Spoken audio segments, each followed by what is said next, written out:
Vamos a hablar de las responsabilidades que eximen a las empresas, del tema de desigualdad salarial, las obligaciones que tiene esta, cómo debe abordar esa desigualdad y cómo, sobre todo, cuando hay una inspección, cómo actuar a partir de aquí. Para este caso, para esta inspección de trabajo, que se pone el foco en una serie de situaciones, una serie de acciones, tipificando también la discriminación por razón de sexo en cuestión retributiva. Por lo tanto, hay la obligación de tener este registro salarial en toda empresa y nos va a hablar de ello toda una experta en la materia. ¿Cómo saber si hay brecha salarial en una empresa atendiendo los sueldos? ¿Cómo y cuándo debe hacerse este registro retributivo? ¿Qué trabajadores deben estar reflejados en él? Ahí, punto a punto, cómo es una inspección de este calibre y qué documentos se solicitan en ese momento crucial. ¿Qué se revisa? Vaya que nos aparecen muchas preguntas, tenemos muchas dudas, así que seguro que nos da respuesta a todas ellas, ni más ni menos que desde el equipo directivo de la Inspección de Trabajo y de la Seguridad Social en el Ministerio de Empleo y Seguridad Social, nuestra próxima ponente, Ana Monzó. Ella, como grande inspectora de trabajo, lleva muchos años trabajando para velar por los derechos de estas empresas, pero sobre todo de sus trabajadoras y trabajadores, en especial las mujeres. Así que preparad papel y bolígrafo porque la ponencia viene cargadísima del modus operandi y damos paso a la señora Monzó.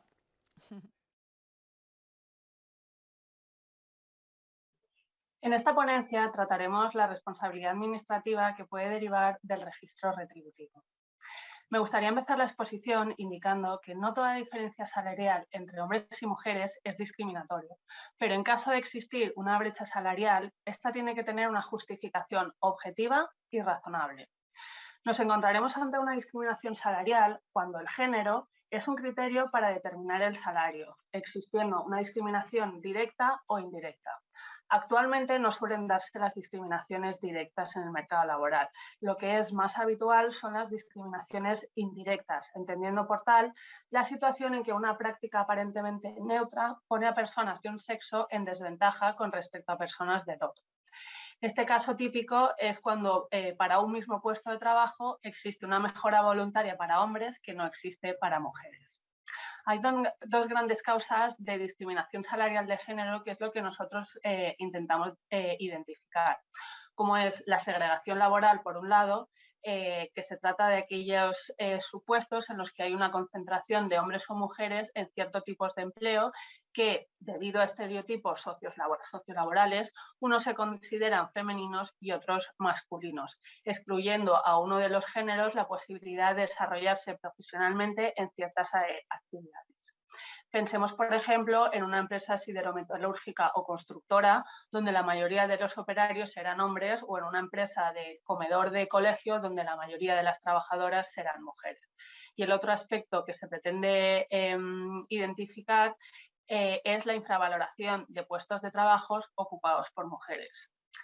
Según el Observatorio de Igualdad y Empleo, cerca de la mitad de la brecha salarial en nóminas entre hombres y mujeres se concentra en los complementos salariales, asistencia, disponibilidad, por ejemplo, con lo cual son elementos en los que desde Inspección de Trabajo pondremos un especial foco.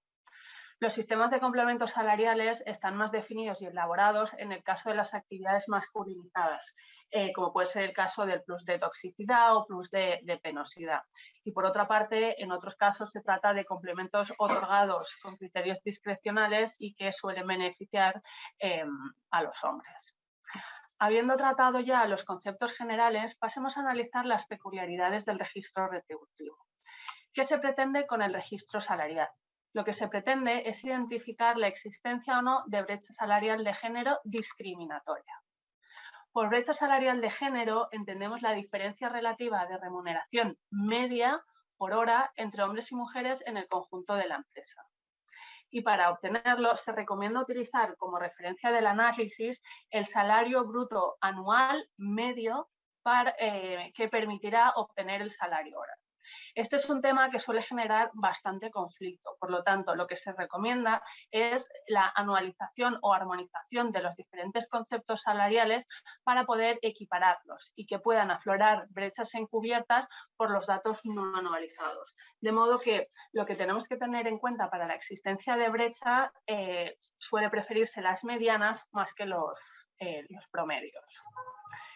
¿Quién está obligado a llevar un registro salarial? El plazo para todas las empresas para disponer del registro retributivo fue el 14 de abril de 2021. Por lo tanto, no hay excepción alguna y todas las empresas deben disponer de dicho registro. ¿Qué trabajadores se debe incluir en el registro salarial?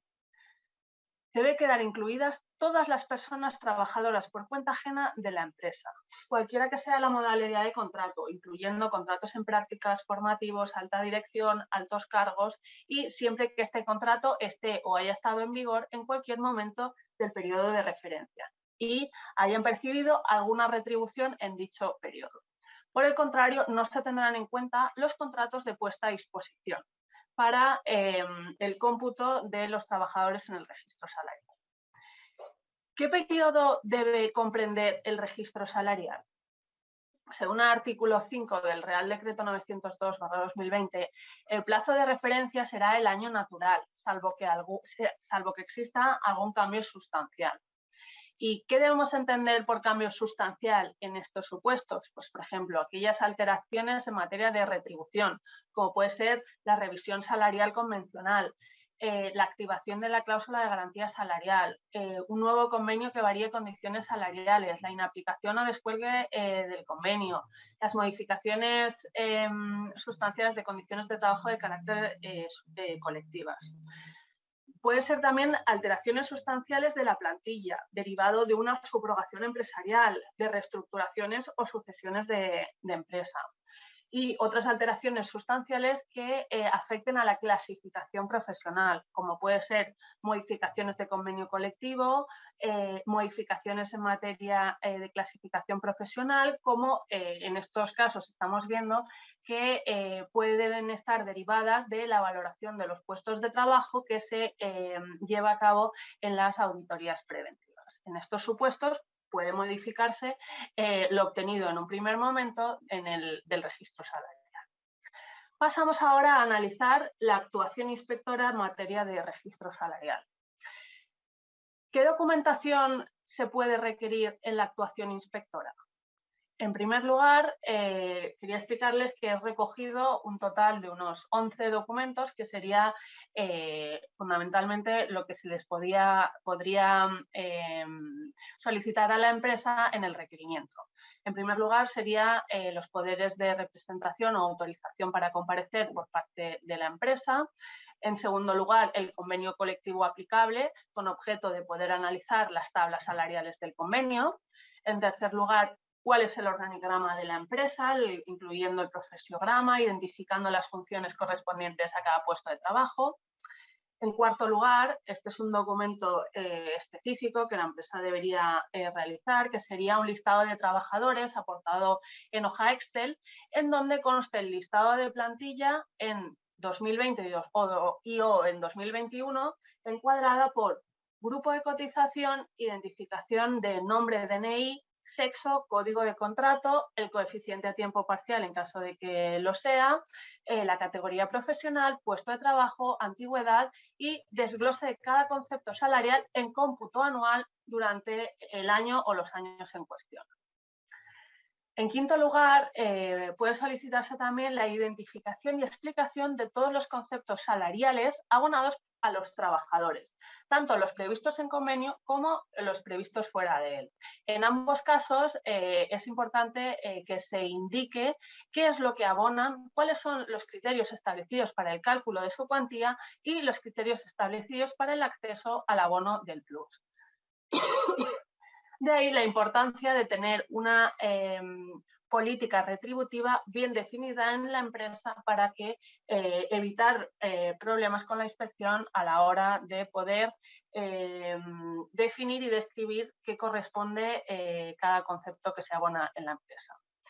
En sexto lugar, se requeriría el registro retributivo de los años 2020 y o 2021, elaborado conforme al expuesto a los artículos 28.2 del Estatuto y el Real Decreto 902-2020.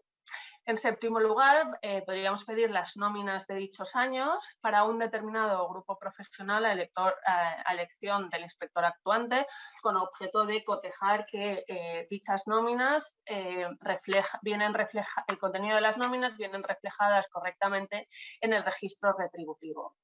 En octavo lugar, pediríamos también la cifra de negocio de la empresa, la existencia de plan de igualdad en caso de que la empresa disponga de él, el plan de promoción interna de la empresa y, por último, la identificación y datos de contacto de los representantes legales de los trabajadores. Estos 11 puntos, como ya les he indicado, son la documentación que puede solicitarse en caso de una actuación inspectora en relación a esta materia. A continuación, se haría una visita al centro de trabajo por parte del funcionario actuante o se citaría a la empresa a las dependencias de la Inspección de Trabajo junto con la representación legal de los trabajadores. Antes de continuar, me gustaría hacer un breve inciso sobre el plan de igualdad y el registro retributivo.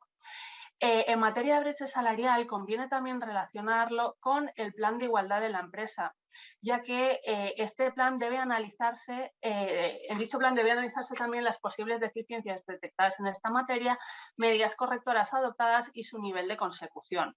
Y en esta misma línea también comprobaríamos la existencia del protocolo de acoso. ¿Cuáles pueden ser el resultado de la actuación inspectora? En primer lugar, hay que analizar si la empresa tiene o no registro salarial. Si la empresa no dispone de registro salarial, se procedería al inicio del procedimiento administrativo sancionador y la emisión de un requerimiento de subsanación con un plazo de 3 a 6 meses en función de la plantilla.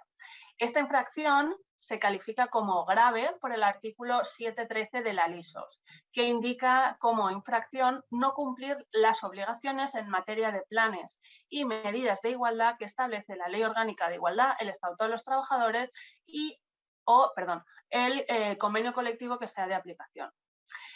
Esta conducta empresarial es sancionable con cuantías desde los 751 euros a 7.500 euros, en función de si se dan o no criterios de graduación del artículo 39 de la LISOS.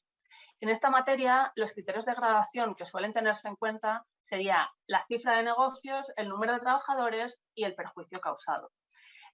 Indicar en este punto también que desde el 1 de octubre de 2021 se incrementaron las cuantías de las sanciones, por lo que si la infracción es anterior a esta fecha, las cuantías serán inferiores.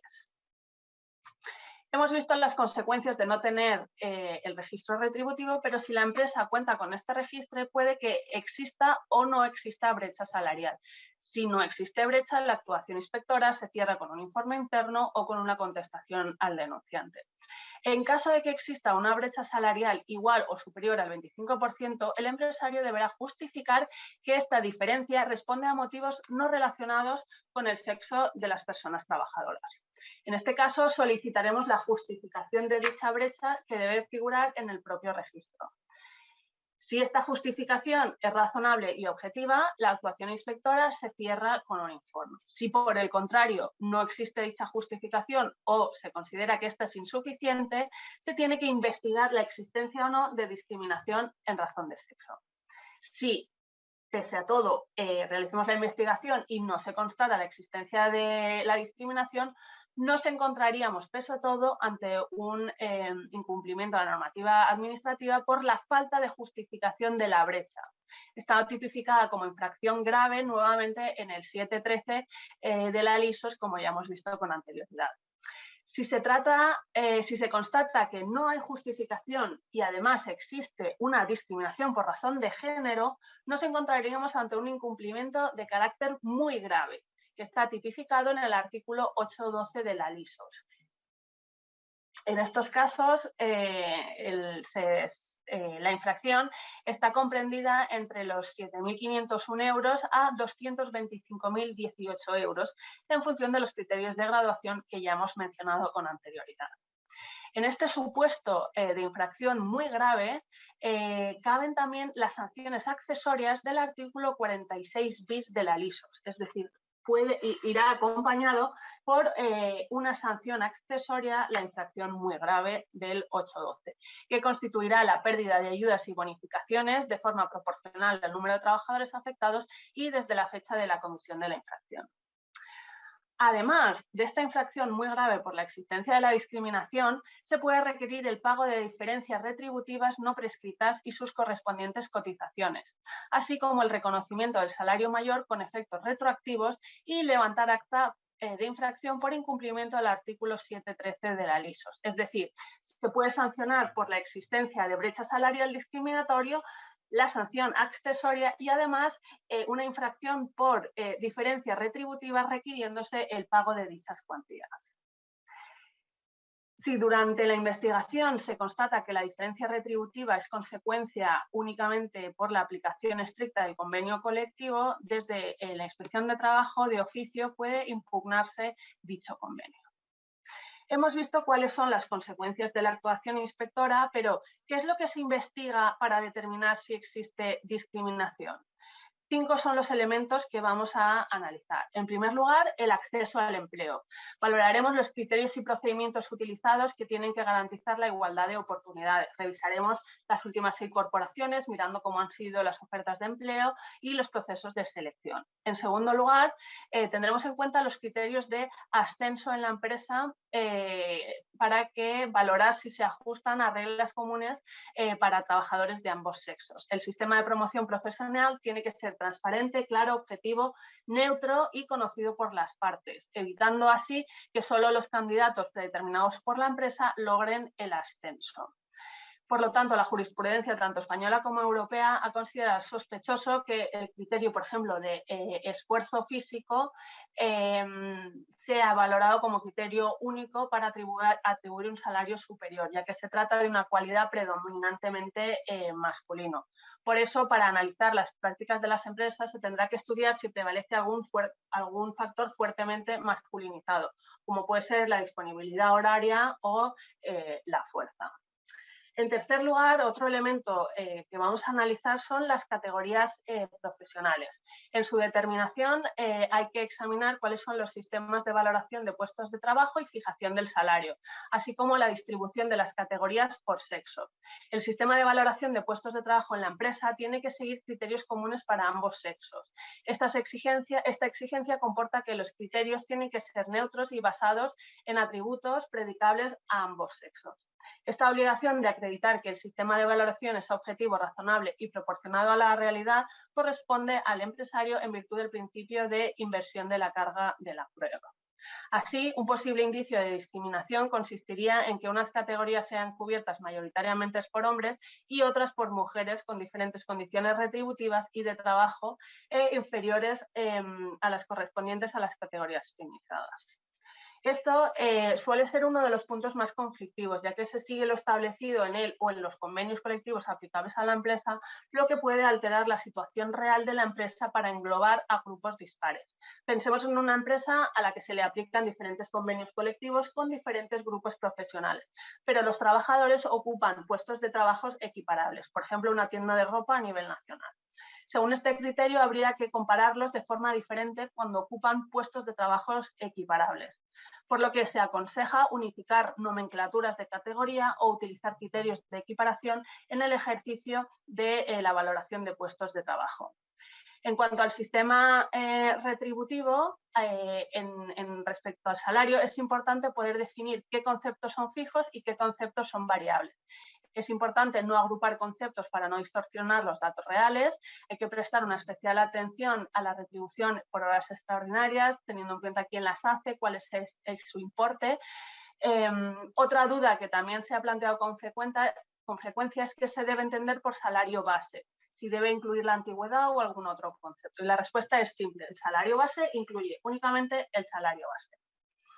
En cuanto al salario no reglado, especialmente se comprobará que los conceptos salariales no recogidos en convenio obedecen a circunstancias personales, individuales o colectivas muy puntuales y garantizadas por un sistema retributivo reglamentado, por lo que es interesante que la empresa tenga definida una política retributiva que permita identificar dichos conceptos, es decir, que retribuyen o su definición es transparente. Y como último criterio más destacable a tener en cuenta en la investigación de la discriminación está la formación, tanto la exigida para ocupar un puesto de trabajo como el sistema de formación en la empresa debe ser teniendo en cuenta criterios objetivos y proporcionados a la realidad. Por último, me gustaría analizar la función de los representantes legales de los trabajadores. Los representantes legales de los trabajadores participarán en el diseño del registro salarial. Repito, participará. Y además tendrá que ser consultado en el plazo de 10 días. En lo relacionado con los incumplimientos en materia de información y participación de los representantes legales de los trabajadores, puede suponer una infracción grave tipificada en el artículo 7.7 de la LISOS en materia de transgresión de derechos de información, audiencia y consulta de los representantes legales de los trabajadores.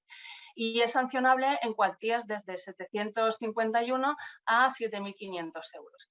El problema que se suele plantear es si la empresa no tiene representación legal, pues se debe acudir a los sindicatos mayoritarios o más representativos del sector para crear la comisión negociadora o, por otro lado, instar a los trabajadores a crear una RLT.